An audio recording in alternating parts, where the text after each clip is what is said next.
সড়কে মৃত্যুর মিছিলেই ম্লান ঈদের আনন্দ। সোমবার পর্যন্ত ৭২ ঘন্টায় সড়কে ঝরেছে ৬১ প্রাণ।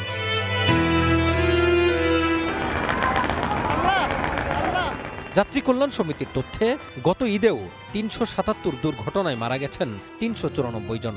এর মধ্যে সড়কেই মৃত্যু হয়েছে ৩৪৬ জনের। এবারের ঈদ যাত্রাও ঘটছে না এর ব্যত্যয়। শত উদ্যোগ করা নজরদারির মধ্যেও কেন নিয়ন্ত্রণে আসছে না পরিস্থিতি, এই পুলিশ কর্মকর্তার কাছে ছিল সেই প্রশ্ন।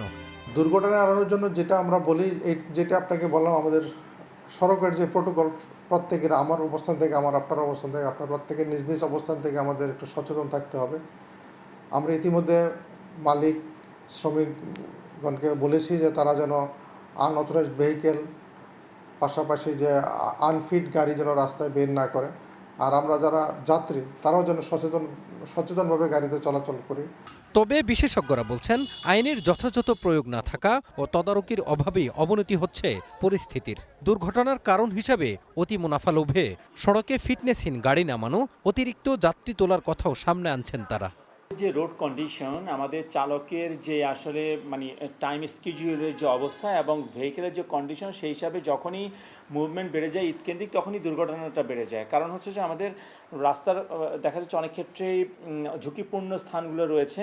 আমাদের ভেহিকেল যেগুলো চলে তারা হচ্ছে যে অনেক সময় ওভারলোডেড থাকে বা ওভার ডিউটি তারা করে, যে আসলে টানা কাজ করে, ফ্যাটিগনেসটা থাকে, এবং পাশাপাশি হচ্ছে যে আমার স্পিডিং একটা বড় ব্যাপার থাকে। তো এই সমস্ত কারণগুলো যখন আমার রোডে চলে আসে, পাশাপাশি আমার যুক্ত হয় বিভিন্ন গতির গাড়ি। প্রতি ঈদেই সড়কে ঘটে প্রাণহানি, কান্নায় ভেসে যায় ঈদের উৎসব, তারপরেও বদলায় না চিত্র।